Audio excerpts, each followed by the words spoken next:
Hi everyone. Hi. Today's the 3rd of February. Thank you. Thanks for letting me know. Okay. Yeah, seems like everything's good. I should be able to start now. Okay, hi everyone. Welcome to today's webinar brought to you by Vantage. We're gonna do market psychology at a macro level. We're kind of gonna understand how from different points of view of how the markets work. Okay. Yeah. So before I start, you guys already know how this works. I do need to talk about the disclaimer. Okay. The disclaimer is really long. I mean, there's a lot of words, but it's basically to summarize all of it, it's basically a reminder that this webinar is purely educational and nothing in this webinar should be construed as investment or trading advice or any form of financial advice. We shouldn't be buying or selling. We shouldn't be like yeah, we shouldn't be buying or selling based on anything that I say. Okay, so everything that I'm sharing with you guys is based on my own experience, my own perspective for the markets. And I mean, obviously, my perspective and my experience is based on a lot of research. Okay, and some of you must be wondering why are you even allowed to be sharing your perspective? But I will introduce myself in a bit. But yeah, please do not take this as a form as a signal to buy or sell anything. Okay, this is purely educational. I do have to stay here for a minute or two so you guys can read through the disclaimer yourself. After you guys are done with reading through the disclaimer, we will move on. Okay, cool. I think that should be a minute or two. I mean, I am looking at the timer. It has been a minute or two. So let's start with today's, let's continue. I'm gonna introduce myself. My name is Cassandra. You guys can call me Cass. I'm an investment analyst and a prop trader at Everest Fortune Group. So, Everest Fortune Group is a research firm based in Singapore. We have been the finalists for the best forex and the best equity research for multiple years running. We basically do a lot of forecasting research, a lot of back testing, a lot of understanding when the markets are moving. Okay, and whatever research that we do are used by brokers, institutions, financial banks even, okay? And a lot of people use our information that our research team churns. So whatever I shared you guys, just know that it comes from a lot of time spent on research. I'm not just sharing random things that I find on Google or Facebook, okay? Other than that, I am also a prop trader, like I said. So for those who don't know what prop trading is, it means I am a funded trader. I'm funded by multiple companies actually. How did I get this funding? I had to pass their test. So their tests usually require the trader to do 10% profit within a month. I consistently do 10% profit. That's a very normal number for me. So how do I do that? I do a lot of technical analysis, obviously, and I combine it with fundamental analysis. So fundamental analysis, macro, micro, geopolitics, whatever it is, financial data. Okay, I combine that to help my analysis become more accurate. So if you guys have any questions at all, you want to ask me about trading, anything related, do ask me in the chat box. It doesn't even have to be about today's topic. Anything that is trading related, just ask me and I'll try my best to help you out. Okay, our agenda for today is to understand the fear, greed, and liquidity cycles in the why the markets overshoot fundamentals, crowded trades and positioning data, and thinking like institutions instead of retail traders. Okay, I think the fourth part is very important, and the fourth part, which is thinking like institutions instead of retail traders, is what got me to become even more profitable. So I used to struggle with getting about 10% a month, but now 10% is a very normal number to me. And how I did that is by changing my mindset to thinking differently. Okay, so let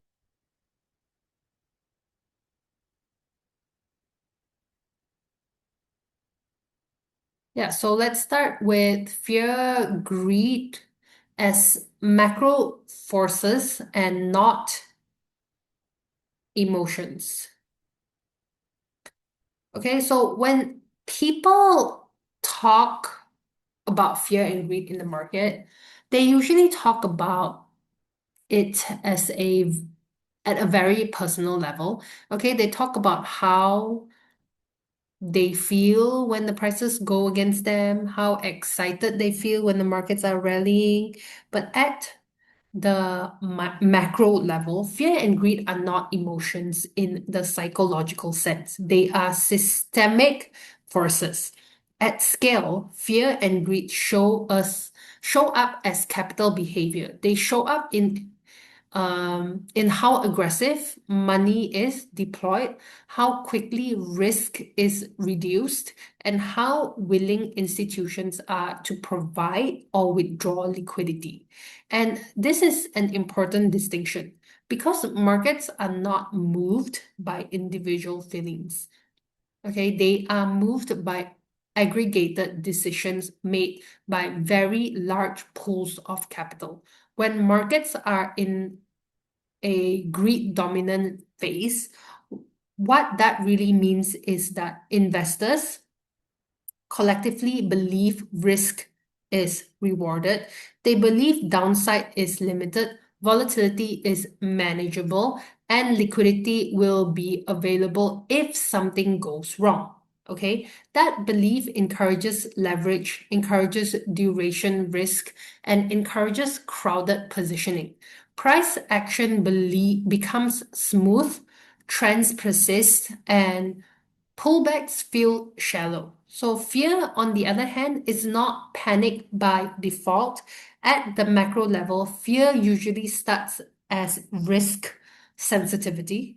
Investors become more selective. Okay, they become time horizon. They shorten their time horizons. They reduce leverage. Liquidity becomes less generous, and this change often happens quietly before it becomes obvious in price. Okay, so when we talk about greed and fear in the macro markets, okay, we are really talking about how confident the system is in its own stability. When confidence is high, markets can absorb shocks. When confidence is low, even small shocks can create large moves. This is why fear and greed are not random. They move in cycles, and those cycles are deeply connected to liquidity. Okay, so this is one of the cycle that I put here. This is more on an individual scale, but yeah, it starts with optimism, enthusiasm, exuberance, euphoria. Then it starts with anxiety, denial. This is when it starts to go downhill. Okay, fear, despair, panic, capitulation, discouragement, dismay, hope, relief, optimism. So it's a repeat of this broken cycle of like fear and then greed and then fear and then greed. Okay. Understand it and it will help you know when to buy and when to sell.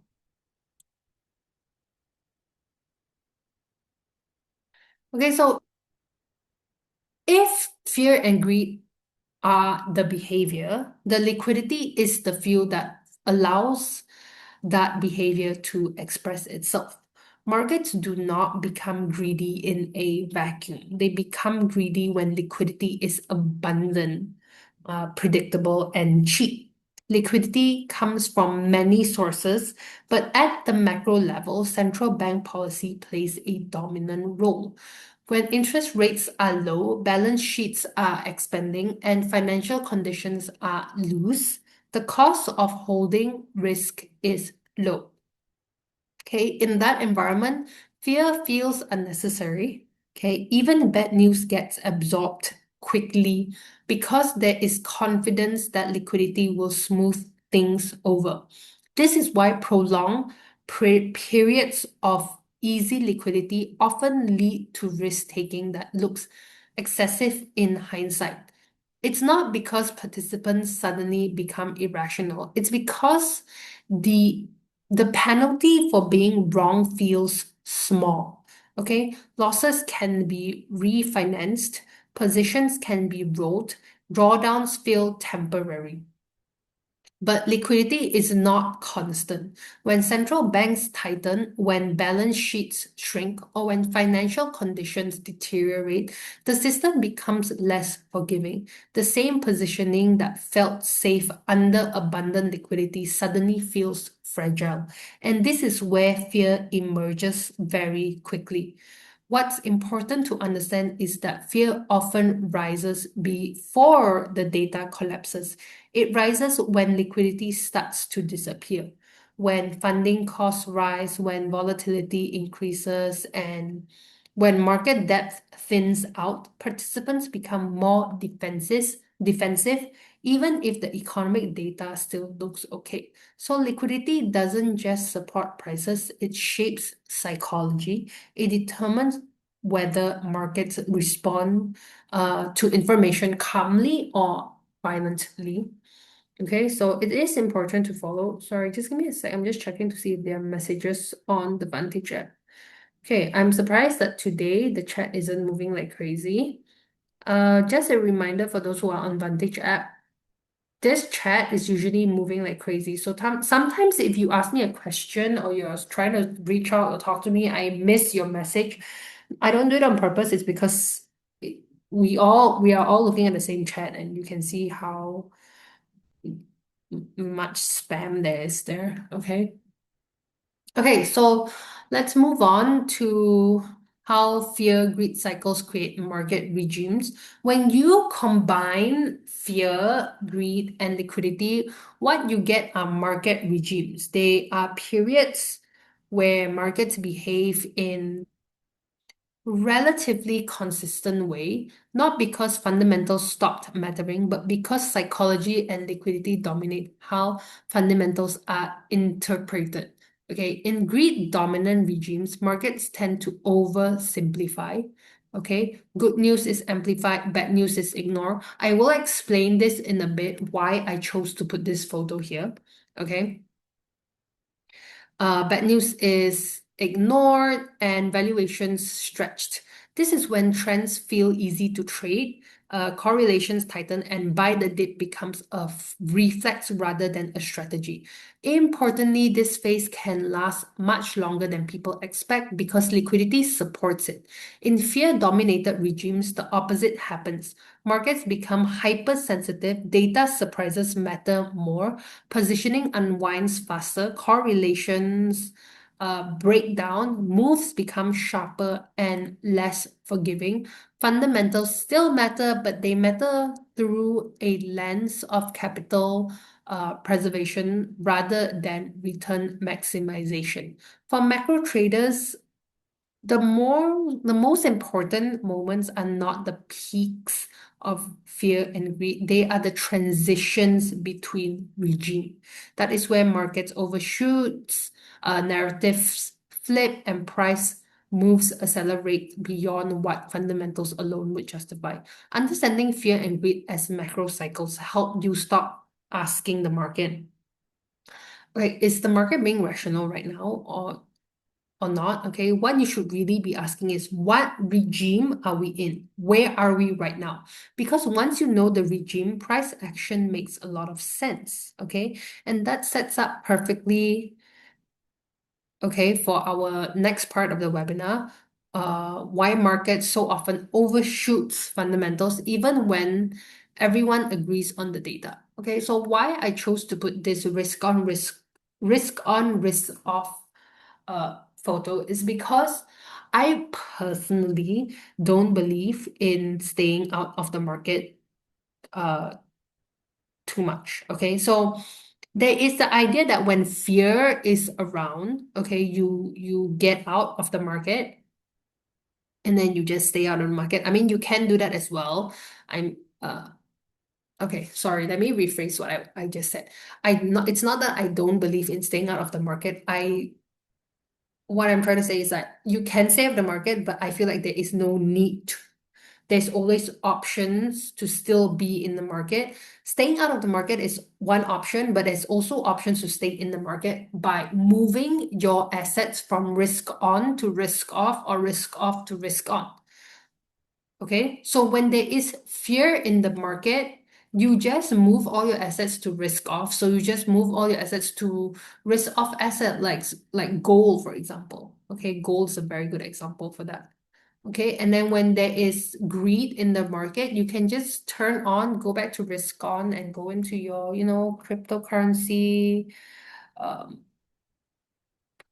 penny stocks. Okay, penny stocks is way too risky, but yeah, you get my point, right? You're basically just moving your assets from one class to another, which is the risk on class and to the risk off class, depending on the market regime at the current point of time. So there's really no need to stay out of the market unless you're just completely confused. That is the time you stay out of the market. There are times when I personally stay out of the market because those are the times where I don't really have the time to go and research where I should be putting my money in. So it's actually safer for me to stay out. Okay, those are like exceptions when you should be out of the market. Okay, so let's continue with why markets overshoot fundamentals. Um, yeah, so one of the most confusing things for traders, especially those who are fundamentally minded, is watching markets move far beyond what seems reasonable. Okay, there are a lot of things that do not look reasonable to me at this current point of time. Gold is at like what, five? Let me check the prices of gold today. Last check, gold was at like 5,000-ish. Okay, it looks really, really, there's a lot going on. Okay. S&P is still rising despite all the geopolitics. Okay, gold is at 4,009. It dropped a little, but yeah, at one point it was at 5,000 plus, and it wasn't looking very reasonable to me, to be honest. Okay. So you look at the data, you look at the valuations, and you look at the economic conditions, and you think, this move has gone too far. And very often you are right, okay? But the market keeps on going anyway. They don't care that you feel that way. The markets don't care what you think. It just keeps going. So to understand this, we need to separate two ideas that are often incorrectly treated at the same thing. The first one is direction, and the second one is distance. Okay, so fundamentals are very good at explaining direction. They tell us whether growth is improving or deteriorating, whether inflation is rising or falling, whether policy is tightening or easing. Over time, those forces do shape where markets go, but fundamentals are very poor at explaining distance. They do not tell you how far price will move, how fast it will move, or how extreme that move can become. That part of the journey is driven by psychology, positioning, and liquidity. Markets overshoot because prices are not just a reflection of value, they are a reflection of capital flow under uncertainty. Okay, when large amounts of money need to move in the same direction, price becomes the mechanism that forces adjustment. It keeps moving until enough participants are either forced out or convinced to join. Okay, like gold, silver, for example. You guys, we all know that it's been rallying like crazy. You are either forced out or you are eventually convinced to join. You're eventually jumping on the wagon where you go and buy gold or you go and buy silver. So overshooting is not a bug in the system, okay? It's a feature. Okay, it is done on purpose. It's how the markets resolve disagreement. This is why you can have a situation where everyone agrees on the fundamental story. For example, growth is slowing and yet prices continue moving aggressively in one direction. The market is not debating the story anymore. It's debating positioning. Okay? It is debating positioning. Okay, so how liquidity and positioning create overshoots. Uh, let's talk about the mechanics behind overshooting, because this is where things start to make sense at a way deeper level. Markets are not moved by opinions. Okay, they don't care what anyone's opinion is. They are moved by transactions, and transactions depend on liquidity. When liquidity is deep and stable, markets can absorb disagreement. Buyers and sellers meet, price adjusts gradually, and moves stay relatively contained. But when liquidity thins because volatility rises, risk limits tighten, or funding becomes more expensive, price has to work harder to find balance. Okay, in those environments, even modest flows can push price a long way. Add positioning into this, and the effect becomes exponential.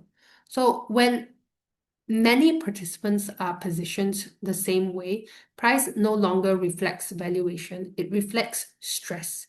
If price moves against a crowded position, traders don't exit because they think the fundamentals change. They exit because risk managers force them to, or because margin constraints tighten, or because volatility makes the position unviable.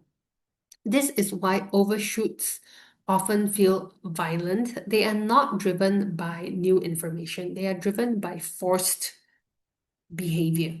Okay, and here's the critical insight. The more obvious a trade feels, the greater the risk of overshoot. When a narrative becomes universally accepted, positioning concentrates, and once positioning concentrates, price becomes unstable. This is why markets often overshoot most aggressively after the fundamental case is widely understood. The move is no longer about discovery, it's about clearing. Okay, liquidity determines how painful that clearing process becomes. Okay, sorry, the photo's a little blur. I got this from Google. I was trying to find a photo.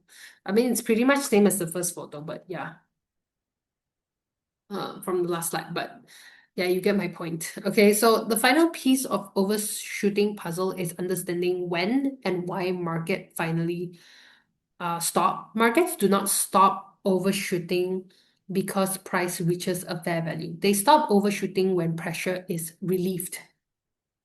Okay, that pressure can be relieved in several ways. Positioning can be cleared through lenses of losses.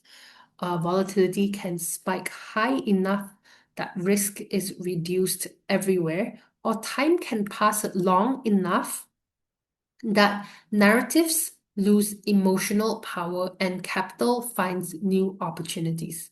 This is why market bottoms and tops often feel emotionally intense. By the time overshooting ends, participants are exhausted. Confidence is broken and conviction is gone. That emotional state is not accidental, it's necessary. It's how the market resets every single time.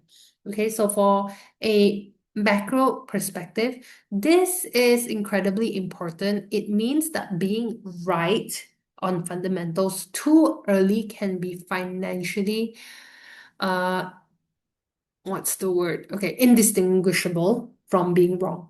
The market can remain irrational longer than traders can remain positioned. Okay, you will get stopped out before you become right. You know what I mean? You keep selling, price it keeps going up and up and up. Eventually, when by the time it's actually time to sell, you are so exhausted, you are already out of the game. Okay, so the professional mindset is not to fight overshoots, but to recognize where you are in the process. Early overshoots are dangerous to fade, late overshoots are dangerous to chase. The skill is not calling fair value, the skill is identifying whether the market is still in the phase of acceleration or whether it's approaching exhaustion. And this is where institutional traders differ from retail traders. Institutions don't ask, is this move justified? They ask, has the pressure been released yet? Okay, and that's what you should be asking as well. Until it has, market can and will move far beyond what fundamentals alone would suggest. That naturally leads us into next part, which is how the crowded trades and positioning data helps us understand the markets better. Okay, so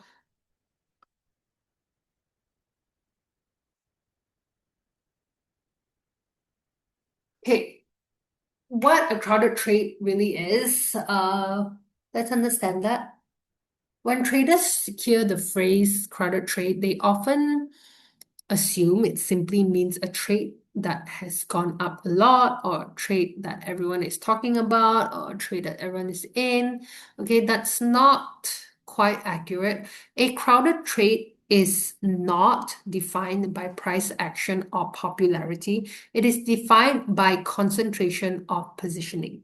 A trade becomes crowded when a large number of participants are positioned in the same direction for the same reason with similar risk assumptions. Okay, at some point, okay, or at that point, price stops behaving like a neutral discovery mechanism and starts behaving like a pressure system. The key idea here is that risk does not come from being wrong about direction. It comes from being early or being trapped in a position when too many others are already there. Crowded trades are dangerous not because they can't continue, but because they become fragile. Okay, when positioning is balanced, markets can absorb bad news. When positioning is one-sided, even small surprises can trigger outsized moves.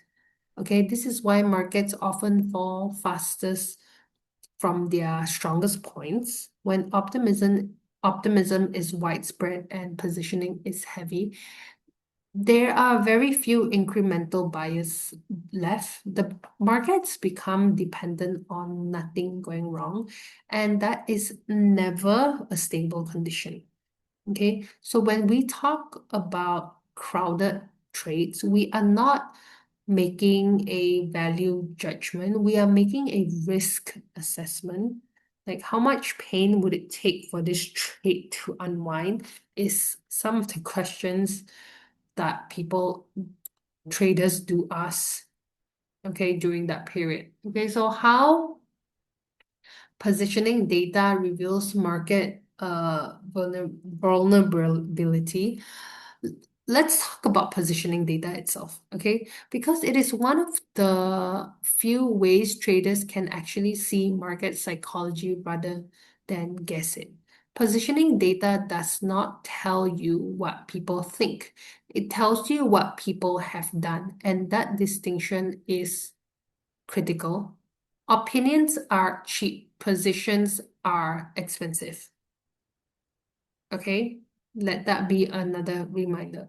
Opinions are cheap, positions are expensive. When we look at things like futures positioning data, we're not looking for precise timing signals. Okay, we're looking for imbalances. We're looking for like situations where exposure can become extreme relative to history. Okay, an extreme positioning reading doesn't mean the market has to reverse immediately.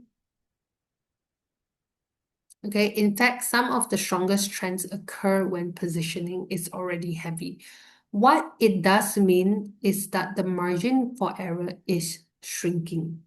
Okay, at positioning extremes, markets stop responding normally to information. Good news may fail to push price higher. Bad news may trigger sudden, sharp reactions. This asymmetry is a hallmark of crowded trades. Another important point is that changes in positioning often matter more than absolute levels. When positioning stops increasing despite a supportive narrative, it tells you something subtle but important. The trade may be running out of fuel. Okay. Institutions pay very, very close attention to this. Not because they want to fade every crowded trade, but because they want to understand where risk is concentrated. Crowding doesn't tell you what will happen. It tells you what could happen if conditions change. This is why positioning data is best used for contextual filters, not a standalone signal. Okay, so let's move on to why crowded trades unwind so violently. You guys give me a minute. I just need to get my eye drops on.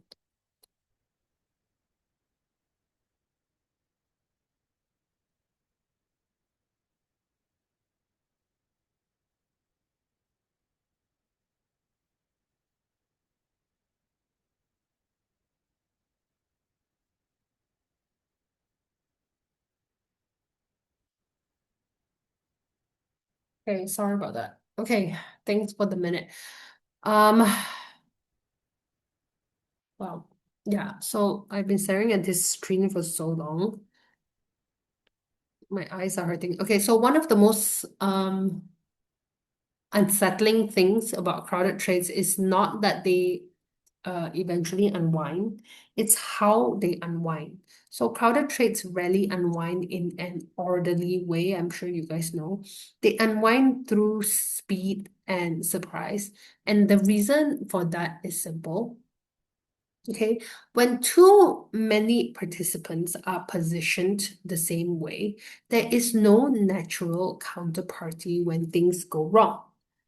When price starts moving against a crowded position, the first exits are voluntary, but very quickly exits become forced. Risk limits are hit, margin requirements increase, volatility spikes, liquidity providers step back, and price gaps not because the fundamentals changed dramatically, but because the market structure broke down temporarily. Okay, so this is why crowded trades often feel illogical when they unwind. People say the move doesn't make sense, but the market isn't debating logic at that point. It's clearing exposure. Okay, and this brings us to the very important behavioral difference between retail and institutional traders. Retail traders often ask, is this move justified? And institutions ask, where is the pain and who is forced to act? Okay, you see how the thinking is very different, where one will question, does this make sense? And the institutions are just thinking this doesn't make sense, but that I don't care. They don't care if it makes sense or not. They just want to know, when is it gonna stop? When is it gonna start again? Okay, so once you start thinking in those terms, crowded trades become less mysterious. You stop being shocked by violent moves and start recognizing the conditions that make them likely. Which brings us, okay, to our next part, which is thinking like institutions instead of retail traders.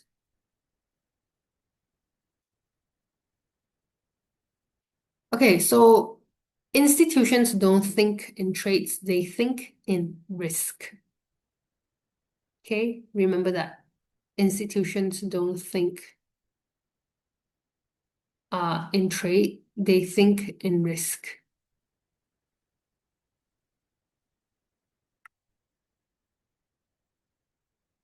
Okay, so when people talk about smart money or institutions, they often imagine that institutions have better indicators, better entries, or better predictions. But the truth is much simpler and at the same time much harder to accept.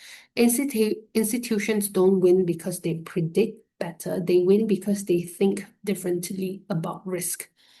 Retail traders usually think in terms of individual traders. Where do I enter? Where do I put my stop loss? Where do I take my profit? And there's nothing wrong with that if you somehow manage to master that. Because I mean, honestly, that's me as well at some point. I mean, at some parts of my trading, it's really like, where's my stop loss? Where's my entry? Where's my take profit? I really only have three questions I like to ask myself. Where do I get in? Where do I get out? Where do I get out if I am wrong?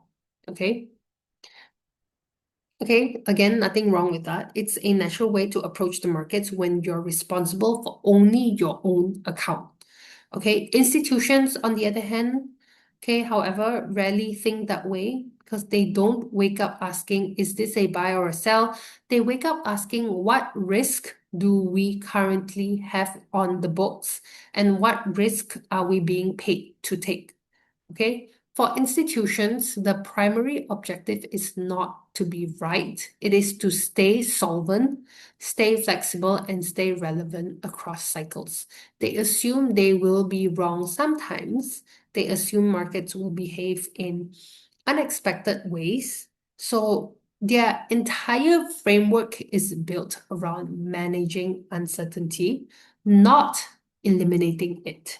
Okay, so they monitor, identify, they analyze, and then they respond, and then they issue management program. They don't issue management program, but I mean they issue a solution. The point of this management program is to issue a solution to whatever is happening. So it's a rinse or repeat, basically identifying where you are right now and then coming up with your game plan.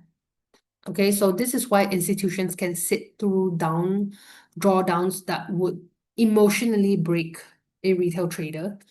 It's not because they don't feel the pain. The pain is there for sure. It's because the position was sized within a broader risk framework. A single trade going wrong does not threaten their existence. Okay, it is all linked back to like risk management as well.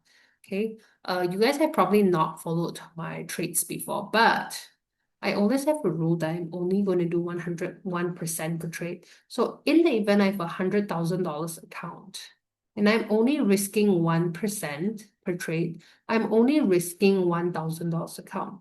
Yes, the $1,000 account hurt, but it doesn't hurt because I know I'm going to survive that 1,000 loss. So it's like, it's almost as if it's not real money to me. It's like almost just a number on the computer screen. Okay, so I think the moral of the story here, or like what you should take away here, is to detach yourself from the outcome, okay? And know that this is a process, okay? Losing is part of the process, okay? So institutions don't ask, how do I make money out of this idea of this trade or whatever it is? The institutions will always ask, what happens to us if this idea is wrong and can we survive that outcome? So yeah, if I am wrong, I lose 1%, I lose $1,000 on a $100,000 account. Can I survive? Yes, I still have $99,000 to go. Okay, once you internalize that mindset, your relationship with the markets changes. You stop needing to be right all the time and you start needing to be flexible, to be robust. Okay? Sorry, where is my mouse? Get rid of this.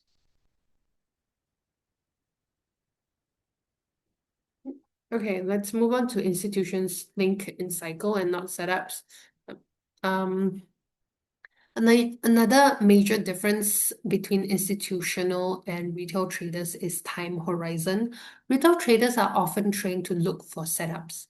A pattern forms, a signal triggers, a trade is taken. Again, there's nothing inherently wrong with this, but setups exist inside a much larger context.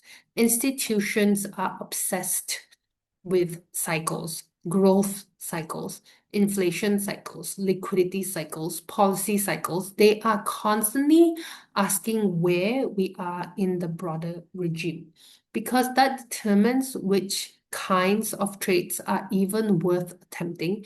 In some environments, trends persist and mean reversions fail. In other environments, breakouts fail and range trading dominates.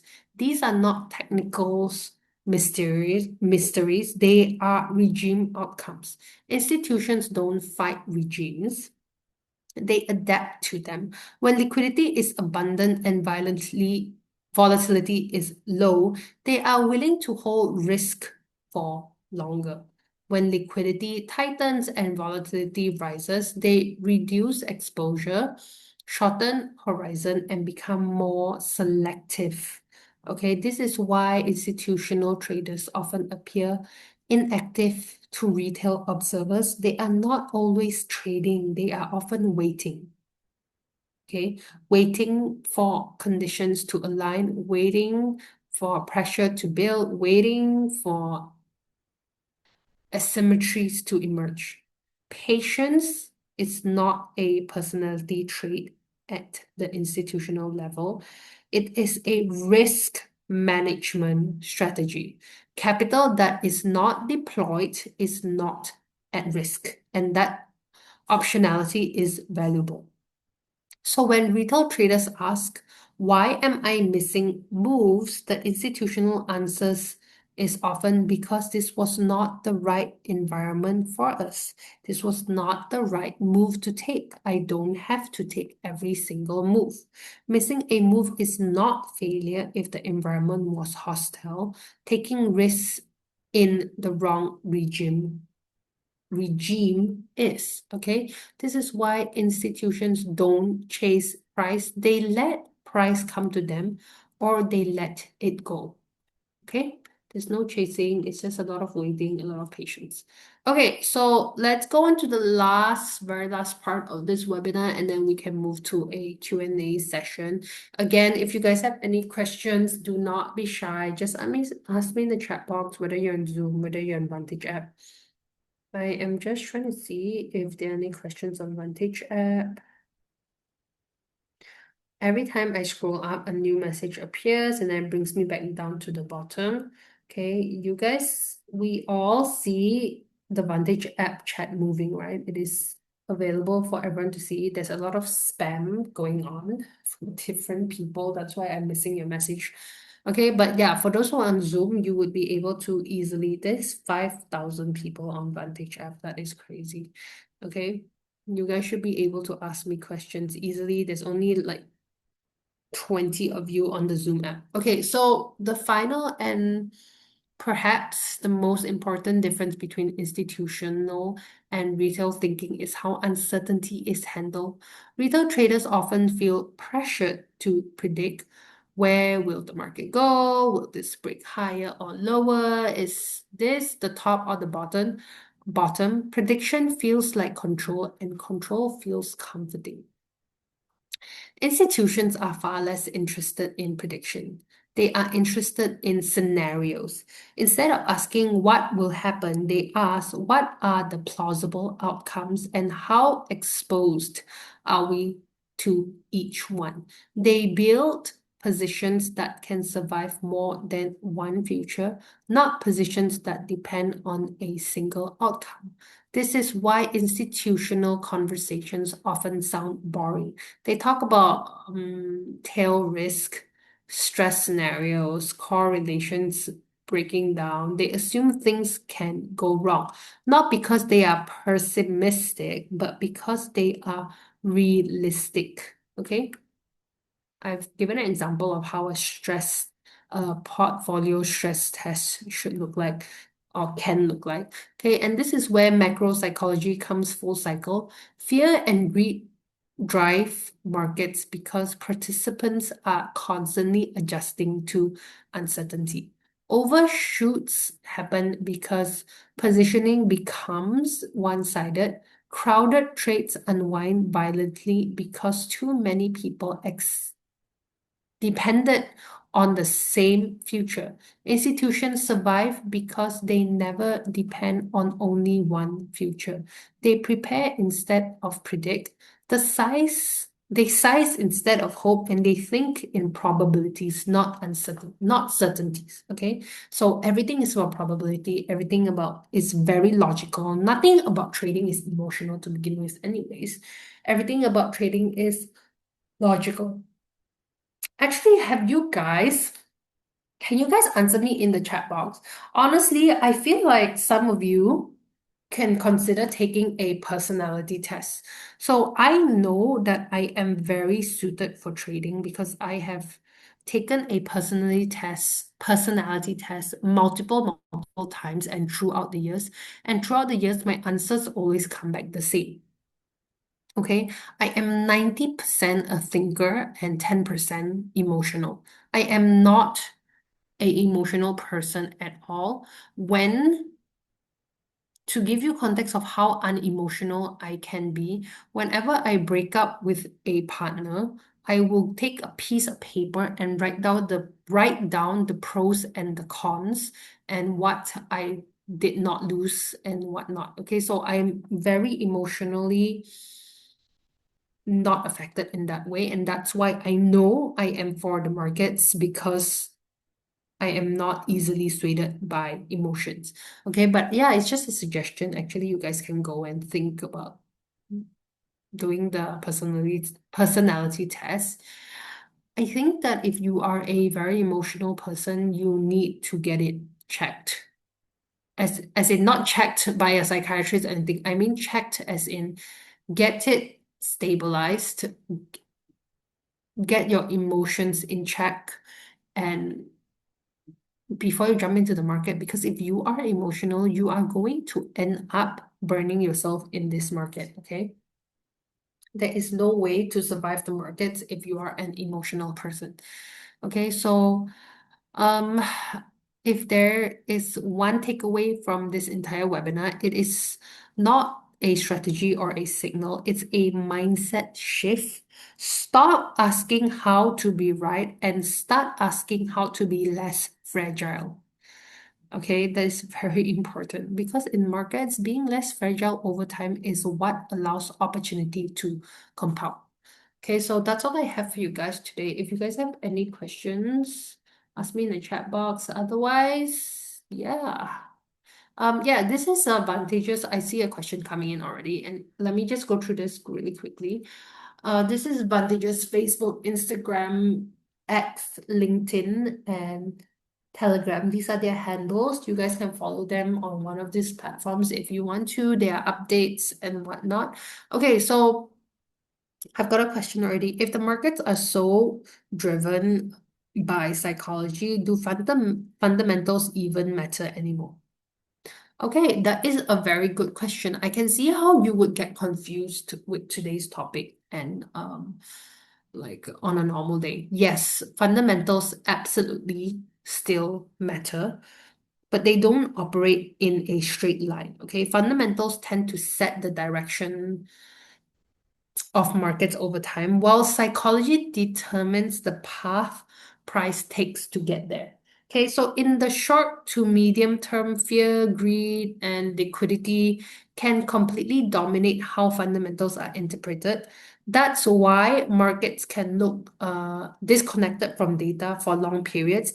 Eventually, okay, even though there's a disconnection, eventually fundamentals reassert themselves, but psychology decides how extreme the journey becomes. So if you guys remember a topic that I did, I don't know, was it last week or recently? I talked about how the difference between the bond market and the actual forex market, for example, there's a huge difference because the forex market is very, very emotional, whereas the bonds is very data driven. I love the bonds market. I am a very data person. So that is for me. And yeah, the forex market is emotional. You just need to know how to rise above all those emotions and you will have a head start. Okay, so next question, how can we tell if the market move is driven by fear or greed? Okay, so the easiest way to tell is to look at behavior rather than price. Greed-driven market tends to ignore bad news. Volatility stays low and the pullbacks are shallow. Fear-driven markets react strongly even to like the smallest negative surprises. Volatility rises quickly and liquidity feels thin. It's less about whether price is going up or down and more about how sensitive the market is to information. Okay? So why do the markets keep going up even though the market everyone says it's overvalued for gold, like gold, for example? Okay. Yeah, I think we talked about this just now. Because valuation alone is not stopping mechanism, markets usually stop when positioning and liquidity change, not when something looks expensive. Okay, so as long as capital is still flowing in, leverage is available and participants believe they can exit safely, price can continue moving well beyond what fundamentals would justify. Overvaluations becomes dangerous only when liquidity tightens or confidence breaks. Okay, so that's all I have for you guys today. If you guys don't have any more questions, I will see you guys next week. We'll have another interesting topic next week. Can't remember what topic it is, but yeah, we will have another interesting topic next week. Okay, so take care, everyone. I will see you guys in a week. Okay, bye.